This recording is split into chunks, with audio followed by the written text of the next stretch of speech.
Today what I'm going to do is, somebody asked me about my whole process and how I work, because I don't think I follow the normal process for what people do and the way of doing things.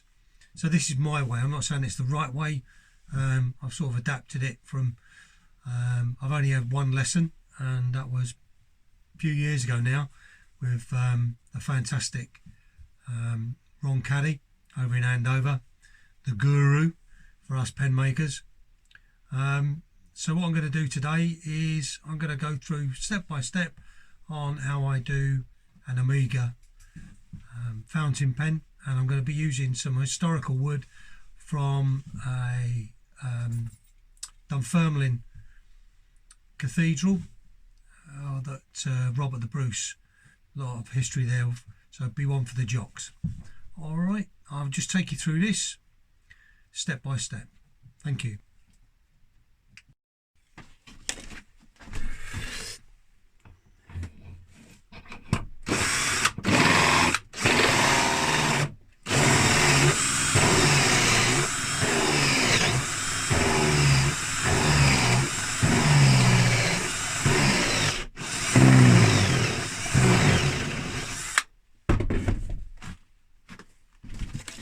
Right, now for the fun bit. So that's all them drilled out. Somebody asked what glue I use. I only use Gorilla Glue. I did try some other super glue, but it didn't seem to work. And I think I've sold something like 140 pens, and the 3 returns I've had have all been ones that I didn't use super glue, Gorilla Glue, sorry. So I don't use, that's all I use. It is a little bit more expensive, but people are paying for a handmade product that they can use. All right, so change the glasses. Safety glasses on. Right, I'll see you in a moment.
Right,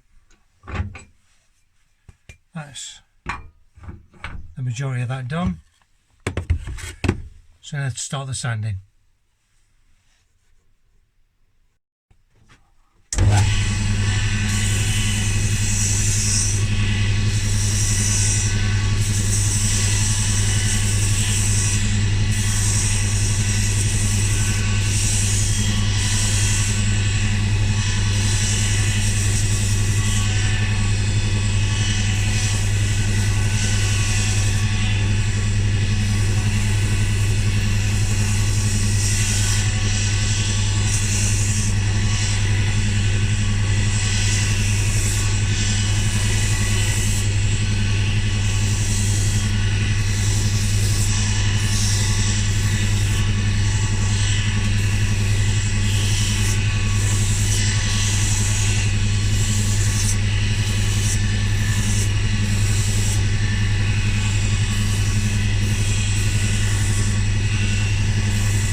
Okay, once I've got the shape that I'm looking for, nice and smooth, it's right to the edge of the bushes, I then change the bushes.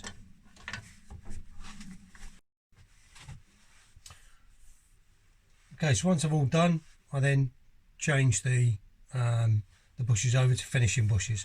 I prefer them, it's entirely up to you guys, but I just don't like, sometimes I ended up, when I first started out, a lot of my ends were all black, and that was from obviously the metal.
When I'm almost done, I tend to put a bit of chestnut sanding sealer on.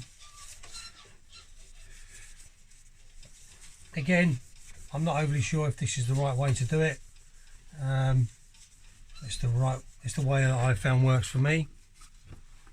I gently rub it in until it's almost dry. This before I do my final sanding. Alright, so there we go. Now I do need to let that dry for a little bit, so I'll come back in a moment. Last bit of sanding now. I tend to use the Abranet stuff, It's a little bit expensive, but it does last, and it works for me. So I'll just give this a quick go.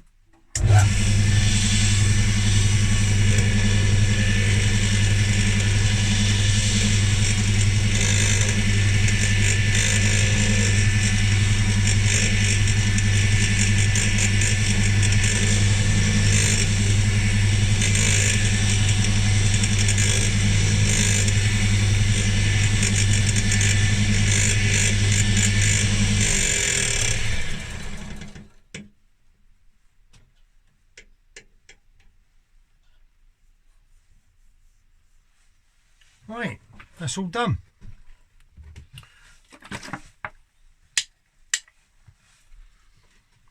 Again, I know a lot of people tend to use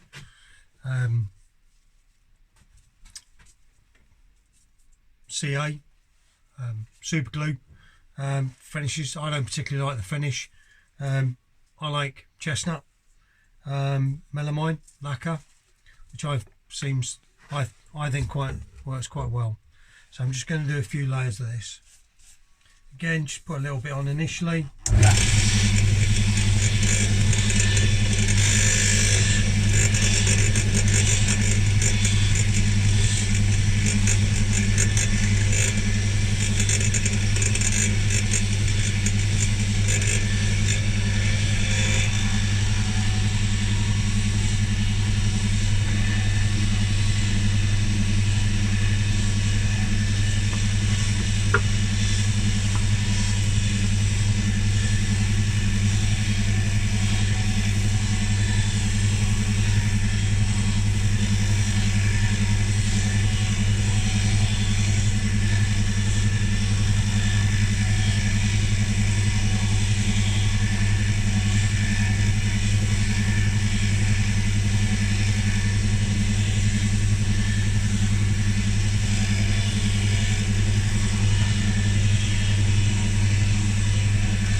It's looking really, really nice. All right.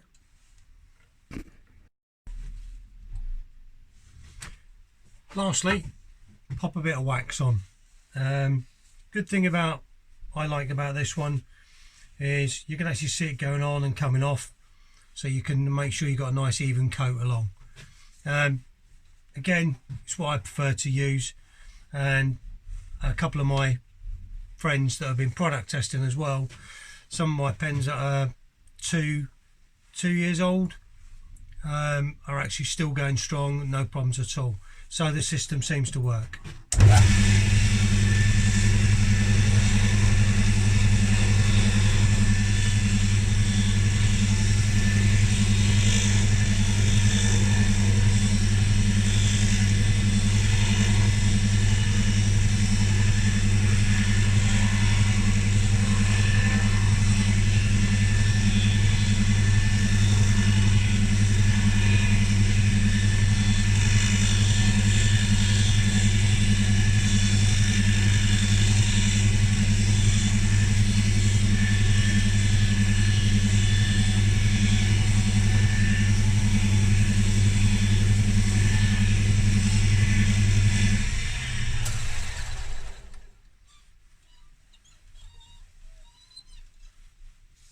There we go, ready for assembling. I'll see you in a minute.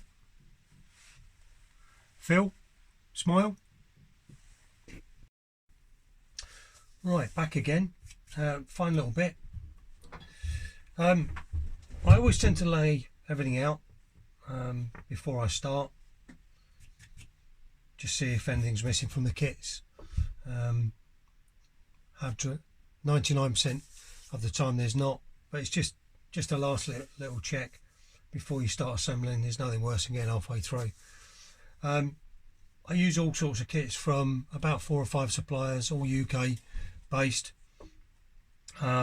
This one is from Dan up at Taylor Merefields, or taylormerefields.co.uk. Cracking service, I have to say.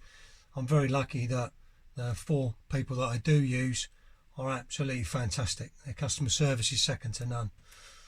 So pop on their website and have a look. And I'll put all the links to the websites that I use and the suppliers, because it's not just those. There's a lot of others I use. So I'm not saying this is the right way. This is the way I do it, the way I've found works for me. Notice my little homemade pen assembly jig. All right, made out of a recycled clamp. I just find it easier than using a G clamp. All right, so I'm just going to crack on. I tend to start from the lid down. Sometimes that's obviously not the best way to start if you're matching grains up, but we aren't here as such, because the grain is quite difficult, just because of the timber. All right, so we're just doing the best we can. All right, which is just something like that.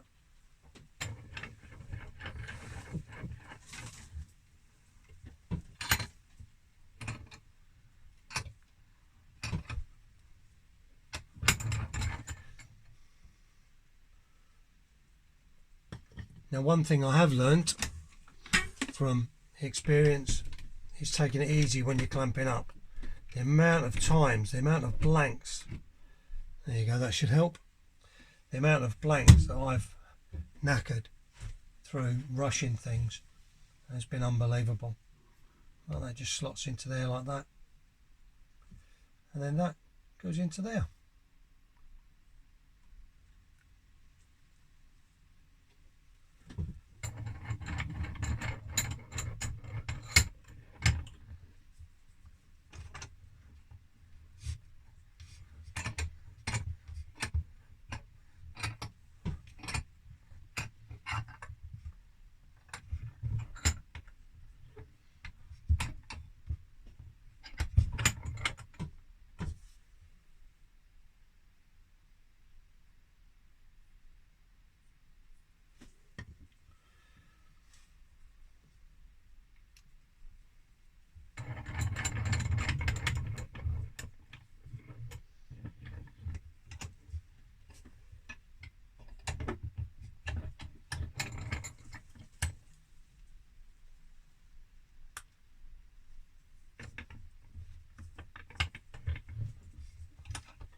Now with these kits, if you're matching up, just pop that in there first.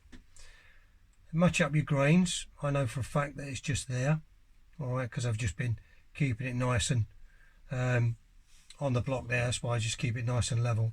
All right, so I know it's going to be there. Gently push it in just to start it off. Separate them. Take off your nib, obviously, and then into the vise.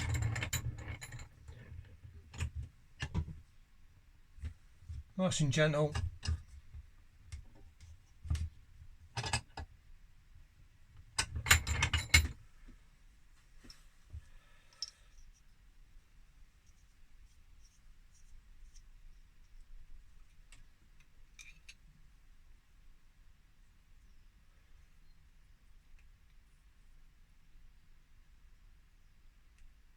There you go. And that's the finished product. One thing I like about these kits is they give you a refillable and a throwaway, which I quite like. It gives the customer a little bit of choice. That's the assembly done. Give us a couple of seconds.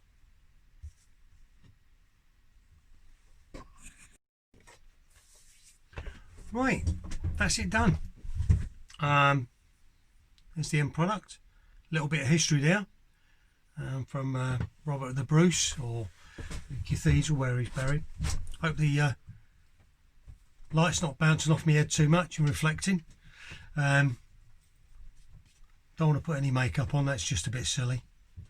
Again, I enjoyed doing this. I've not done it stage by stage for a long time, you just tend to do it. But somebody asked me how I do the Amiga kit. That's just my way of doing it. I'm not saying it's right. It probably isn't, in all fairness.